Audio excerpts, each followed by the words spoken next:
I feel like we each have an obligation to try and make the world a better place. And then there's gifts that we each have that we can leverage for a greater good. And one of the many gifts that came out of my time associated with Santa Clara University is the framework of Ignatian spirituality and the question of what can we do for the greater good and how do we think about our purpose and becoming our true selves and embodying that in the work that we do and the vocations we choose to pursue.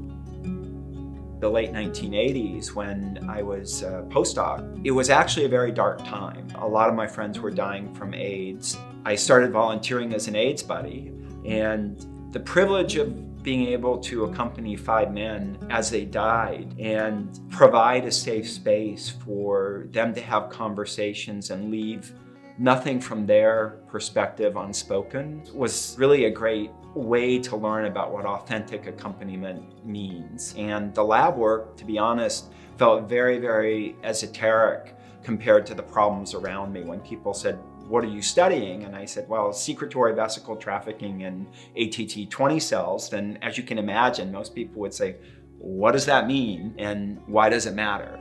And so percolating on that question along with these other things that were going on in my life and talking with my mother, one of the things she told us many times when we were young is if you're in pain or if you're suffering, the best way to get out of that is to help somebody else. And so I started asking, what could I do that would help other people? And came to a realization, and what I now have the language, again, thanks to Santa Clara, to call a vocational discernment process. Most of the things I've done, I had no idea they were even possible to do at an earlier stage of my vocation. For example, the Black Corporate Board Readiness program, I had no concept and no reason to believe that I would ever co-found a program to help talented Black executives get on corporate boards. I'm not an expert on corporate governance. I wasn't well integrated with the Black community, especially the Black executive community. So what would lead me to being a co-founder of that program? And prior to that, being executive director of what became Miller Center for Social Entrepreneurship, at the time that I was in business school or undergrad, the concept of social entrepreneurship really didn't exist to a large extent. So I couldn't have had an intention to lead a center for social entrepreneurship because that notion was just emerging. So when I think about what looks like intention, a lot of times to me it feels more like serendipity, that these different factors of my life sort of converge and there's an opportunity to make a decision based on what I'm experiencing and what the world is experiencing at the moment and testing the different pathways against my own set of values. Steve and I think, feel very privileged to be where we are in our lives.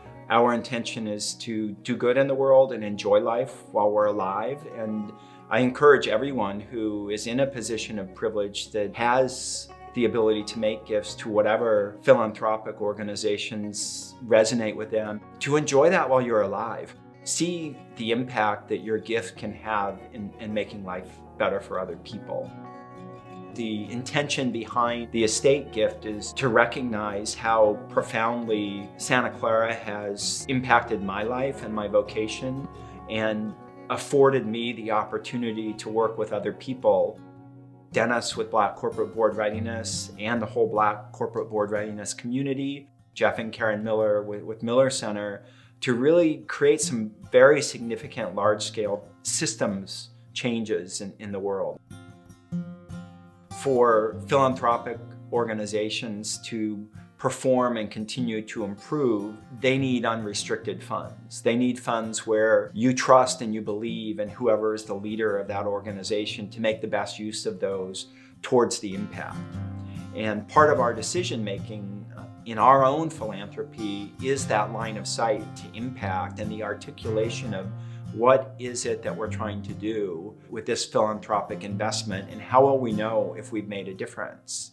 And with Black Corporate Board Readiness, it's very easy to see when Joe Hurd from our inaugural cohort is the first person of color on the UK equivalent of a board of Lloyd's of London in its 330-year history. You can see that we're making a difference. And similarly with Miller Center for Social Entrepreneurship, I've been in the field and I can see how the work that we were able to support at Miller Center is helping these organizations become stronger and improving the lives of more people in those communities. I think that line of sight to impact is the same as a line of sight to profitability, but the measure is not how many dollars you have in the bank, it's how much good you did in the world.